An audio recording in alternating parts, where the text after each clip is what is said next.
The night he gave away his jacket, he didn't know it would change his life forever.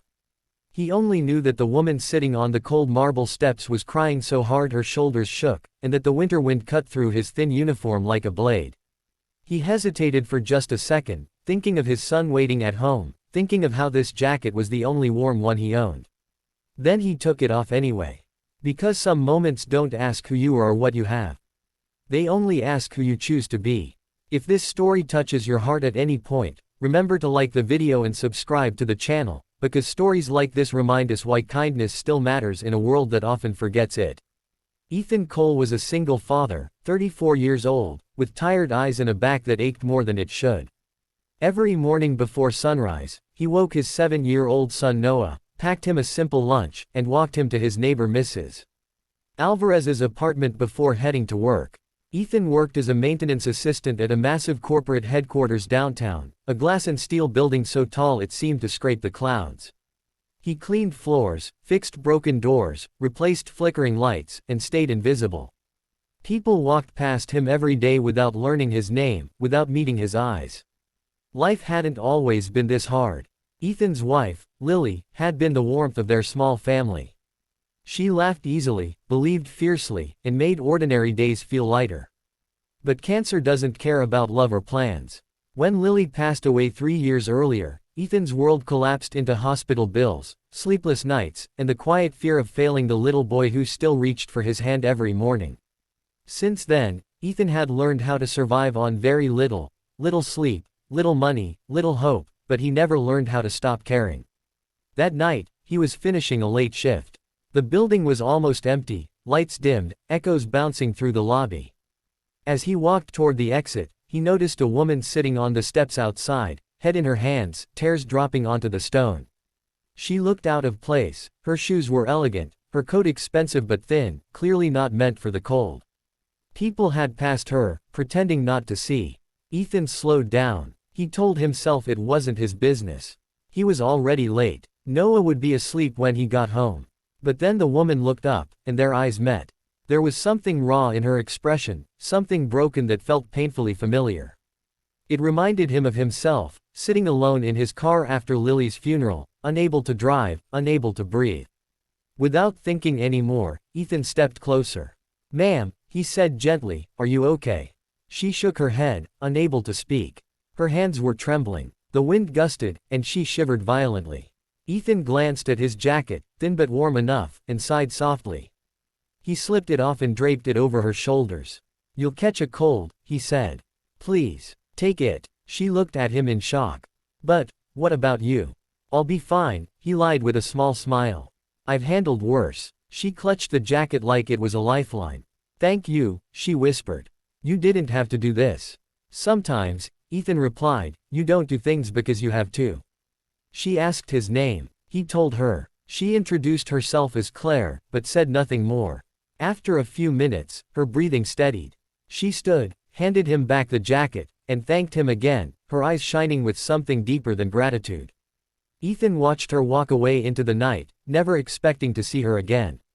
The next morning, Ethan's world returned to its familiar rhythm. Noah complained about math homework. Mrs. Alvarez scolded him for skipping breakfast. At work, a supervisor barked orders about an upcoming executive inspection. Rumors spread through the maintenance staff. The company's owner was returning after years abroad. No one had seen her in person. Some said she was ruthless. Others said she'd built the company from nothing. To Ethan, it was just another name that didn't affect his paycheck. That afternoon, the staff was called into the main auditorium. Ethan stood at the back, hands clasped, eyes on the floor. Applause erupted as a woman stepped onto the stage. When Ethan finally looked up, his breath caught in his throat. It was her. Claire stood tall now, confident, composed, wearing a tailored suit that radiated authority. The same woman who had cried on the steps now owned the building, the company, the very floor Ethan stood on. For a moment, their eyes met across the room. Recognition flashed in hers, followed by something like disbelief. Ethan looked away, his heart pounding. He suddenly felt embarrassed, small, afraid that his act of kindness had crossed some invisible line. Claire spoke about vision, values, and the importance of people. Her voice was steady, but every few seconds her gaze drifted toward the back of the room. When the meeting ended, managers swarmed her. Ethan quietly slipped out, hoping to disappear back into anonymity. But he didn't. The next day, Ethan was called into hour. Panic tightened his chest. Had he broken some rule? Said something wrong? He thought of Noah, of rent, of bills stacked on the kitchen table. When he entered the office, Claire was there, seated calmly, a soft smile on her face. "Ethan," she said, standing. "I was hoping I'd see you again." He swallowed hard. "Ma'am, if I did something." "You gave me your jacket," she interrupted gently. "On the worst night of my life." She told him the truth then. That night, she had just come from signing papers finalizing a painful divorce. Years of betrayal, pressure, and loneliness had finally broken her. She'd left the building overwhelmed, sat down, and cried, feeling more alone than she ever had, despite her wealth, her power, her success. And then a stranger had stopped. "You saw me as a human being," she said softly. "Not as someone important, not as someone powerful, just someone in pain." Ethan didn't know what to say. He shrugged. "I just did what anyone should." Claire shook her head. "No, most people don't." Over the following weeks, Claire asked to learn about the company from every level. She walked the halls, spoke to janitors, guards, assistants. She asked Ethan about his life, about Noah, about Lily. He told her everything, not because she was the owner, but because she listened like it mattered. Then challenges came. Budget cuts were proposed. Departments panicked. Layoffs loomed. Ethan feared losing his job more than ever.